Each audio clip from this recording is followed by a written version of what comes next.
will be public participation, because it's not the government elite that now can decide on elections and things like that. It's much more. You need to be all involved.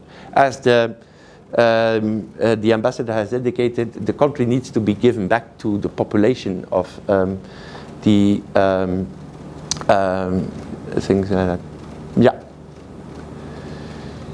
As said, we will work closely with our EU member states, especially Sweden, France, Germany, and the Netherlands, who are here, especially on governance and jobs and growth. And then this 208 million that I mentioned will be complemented by regional funds. I can't say the amount now because I don't know it. That will be decided on a yearly basis, but we will seize opportunities at the regional front and at the thematic front. Especially for cross-border areas, digitalization is a high priority of the European Commission. We need to have e-infrastructure, but that, I think, South Sudan has interest to be integrated in a global approach in the Horn of Africa on e-infrastructure, on corridors. For instance, people have been talking a long time of the corridor Egypt, Sudan, South Sudan, Kampala. Maybe we will consider this, maybe we will check an opportunity there for the connectivity, intra-regional connectivity. We will also have a heavy focus on illicit financial flows. That needs to be addressed as well. You may know or not that South Sudan has been grey listed now in what they call the Financial Action Task Force because of weaknesses in addressing illicit financial flows.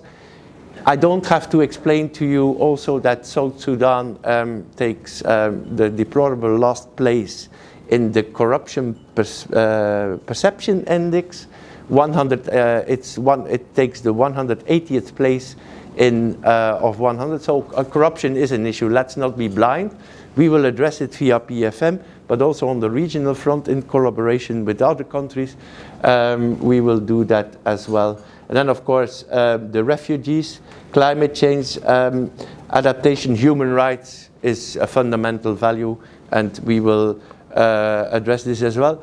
Civil society is central in all of it, and that will be addressed as well. I will go quickly to this one, but it's an interesting one in a way. I think we need to move away from a country that gets grants for its. I think if a country wants to develop, it needs to come from its internal resources. For instance, I am pretty much sure that commercial banks in South Sudan have a considerable amount of money in their reserves. In a normal situation, they give this money via commercial loans to the private sector to develop things. They don't do it for the moment because it's too risky in such a situation. One possible action that we could consider for South Sudan is to give these commercial banks not money, but a guarantee.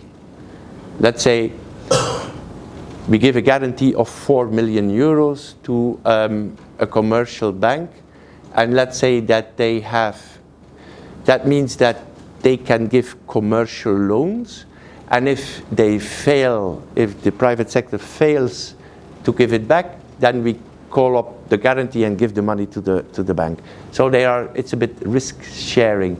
But the fine thing about this is that banks do not normally want 100% of the guarantees that they want.